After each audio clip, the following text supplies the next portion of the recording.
Manishri, for such again long and elaborate introduction. It was a very scholarly introduction, so I was like finding myself a little bit of mismatch in this forum where we're describing about my research and about my academic achievements. So if you have any question in mind, I would like to. So I mean, to talk about LGBT inclusiveness, I think a very important concept, as Bala was mentioning, is family. So the traditional way which we look at the family, that needs to be changed, and that can, as we say, to that every. I mean, the charity begins at home, so we have to start somewhere from the home, from the at the very inception level when the child is growing. We have to introduce the child to the notion of family, and the family of notion should be fluid. I mean, it need not be always a father and mother, mother and mother, father and father can also constitute a family. What actually matters here is how much care, how much concern we have for the children's that we are upbringing, how much we are committed to the society, how much we are committed to our own self. Do we love ourselves, and at the same time we love our society? So these are certain positional significance which I feel is very, very important, and it should start from the kindergarten level. If we can start at the kindergarten level, then the children will never develop any biases or have a discriminatory approach towards different people. It need not be only LGBT community, it can be anyone for that matter. So if you look at the history, I mean, at some point of time, females were strongly discriminated, isn't it? Now things have changed a lot. Do we see such inclusiveness in the space, workspace, or in our society? I think it's still a long way to go, especially for India. And if we look at top eminent institutes in our country, do we celebrate Pride Month in IIMs or IITs? Bala might be able to highlight more. Yes, in IIT, I have seen in IIT Delhi, there were some small events, but it was not that inclusive. And most of the IIMs, yeah, IIM Ahmedabad, I know that there the professors are much more inclusive in the sense that they do research, which are very, very interesting, but not all IIMs are that inclusive. In fact, few months back, I have heard that, well, I hope is it recorded? Okay, let it be. So one of the top, some dean of our institute, he was like commenting about one faculty member that wo to chapka hai. Okay, so they don't even know the difference between a gay or a bisexual or a transgender, and call somebody chapka, it's a demeaning. So see, even though a premier institute, they're serving a premier institute, they're teaching, what type of education can they impart? So yeah, I mean, we have to go a long way to incorporate that inclusiveness in our system, and that can start right from the kindergarten level. If we introduce it from the kindergarten level, then acceptance will be much more easier, and nobody will face that crisis in their life. They can choose what they want to choose. Like, for example, my nephew was asking me a question a few years back. So he is growing up, so he asked me a question. So, uncle, why are you not getting married? I said that, okay, it's not necessary to get married.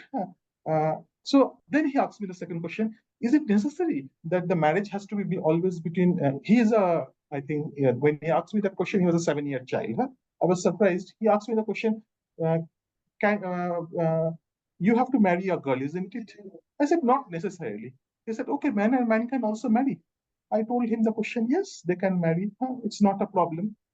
Then he contradicted me. See, my parents, my mom is a female and my father is a male. They are getting married. How can male and male get married? I said, the type of love which your mom and your father show, the same type of love two men can also show for each other, like the way I love you. So therefore, they can also constitute a family, and the way I love you, I can also take care of you, like your family, like your father and mother can take care of you. Now, what happened was that I think he narrated this experience to his parent, and my brother was very furious. He told to my mother that see my bhaiya is polluting the mind of his nephew. So even in my family where I'm open, even we have what is known as what we say, we have made a peace among ourselves. So we don't question each other. Parents are fine with what I am, but I'm not vocal about it. So in the sense that I don't beat my drum around and tell everyone about my orientation, precisely because that acceptance is not there. And I know there will be a lot of discrimination that I will face if I come out to my own institute officially. Yeah, unofficially I'm there in my dating sites or other matching sites. I'm there, so students might know about my orientations, but officially, I don't think that acceptance will be there. And yeah, I mean, it is difficult. I mean, that's all I can say. Since I'm independent, since I don't rely on my family for my finances, in a sense, my family is I won't say indifferent. They have concerns about me, but they are not vehemently opposed to my orientation. So I don't see any struggle as such. It's if even if it is not the first best fit, I would say it is the third best fit, even if it is not the second best fit. Yeah, if you have any other questions, we can take this conversation further. I do, sir. So Hmm. I know the student point of view as I'm a student and at an IIM. But I Mhm. would like to know the professor's point of view as to what actions does an institute, reputed institute like IIM and IITs can take for inclusivity of LGBTQ community. Very simple. If you have a seat reserved for females, you can also have some seat reserved for transgenders. See, again, uh, you told me what question you wanted to ask me, and one question that you said was that, yeah, what are the actions that the institution like IIM and IIT can take? Is, yeah, can we have a reservation policy for transgender people? I don't know, Bala, I am not pretty sure. Do we have a reservation policy for transgender people in workplace? Supreme Court has recognized that, okay, in the form we can mark whether we are transgender, huh? But do we have any reservation in government services for transgender people? I don't think it is there. I'm not very sure. I'll have to check. Bala, are you aware of it? I'm just asking. Bala is also my old friend. I think, so that is the first thing. No, Mainak, I am actually not aware of any such reservation for Exactly. transgender people. I mean, I think there have been proposals at different times, but there has also been a lot of issues about how to for transgender people to self-identify or self-declare or have a certificate or Mm. whatever. So, unlike caste-based reservation or any other economic weaker section reservation, I think the transgender reservation is not yet happened. So If I IIT, may, yeah, uh, sorry, if I may just take that. yeah, yeah. Uh, Transgender persons do have reservation in certain states. So in Karnataka, there's 1% horizontal reservation for admission in colleges. And recently in Tamil Nadu, by Madras High Court judgment has very recently come.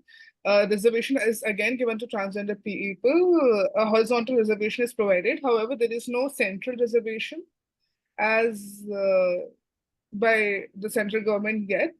But the NALSA judgment of the Supreme Court does provide that state government as well as the central government have to work towards providing reservation for transgender community. So Madhya Pradesh government came up with the reservation for transgender people within the OBC category. It's a vertical reservation, which is problematic in itself. But with the implementation of transgender welfare boards in each state now, the next step is moving towards providing reservation. I mean, these baby steps are really, really welcome. I mean, this will certainly help the communities, particularly who are from the marginalized sections, because you face double or third degree discriminations there. First, maybe if you are caste based, if you're discriminated on the basis of caste, and then you're female, and then if you're transgender. And then second thing is that sensitizing students about pronouns. This is very important. Even, I mean, most of the students do. We have a DI cell here. I have hardly seen the DI cell addressing these issues. I mean, this should be. I mean, this should be the common language everywhere. I mean, it will get time for us to get used to these pronouns, but these are very small steps. But this small step will have lasting impressions on the students' mental health, specifically for IITs. Because in IITs, what happens is that students are completely bogged down in preparations to crack the IIT entrance examinations. After that, once they enter into the engineering space, they have a lot of freedoms. And so I think there this type of dialogues among the teachers community will have a lasting impression on the mind of the students. Not that a isolated event for a particular Pride Month or an isolated cell. And of course, yeah, we should also have mental health counselors who are sensitive to the students, to the transgender students or to the LGBTQI students, to address their mental issues. Because they certainly face different level of discrimination. I remember during my college days, it was so difficult because I could not relate to the narratives which my friend used to. I mean, we were growing up, we were adolescent, so I don't need to say the type of languages, the type of communication that we used to have conversation. I was a misfit there, but then during our time, that consciousness is not there. That level of awareness was not there. But nowadays, when I look at my students, when I ask my students that how inclusive should we allow gay marriages? Overwhelming proportion of the students say yes. There are very few who say no. So I think that acceptance has come, and this has been possible because of the activities pioneers like Bala. I'm just not remembering the name. The Kashi Film Festival, which is also very very popular nowadays. Aditya Bandyopadhyay, I remember, who's a lawyer and who has worked very hard when this Pride event goes. So certainly some level of conscious awareness has improved, and I hope over a period of time it will the acceptance will grow among the other section of the population. And yes, any other questions if you have in mind? So most importantly, when you look at the database, another important problem is that so we economists, we do a lot of research, but if you look at the database, there is hardly any database which talks about, alternative sexuality. So it's very difficult to identify how they are discriminated, what is the extent of the discrimination that they are facing in the job market. Certainly they do face, but quantifying this is very difficult because hardly there has been any survey which has been done where LGBTQI component has been included in the questionnaire. So yeah, that is a very important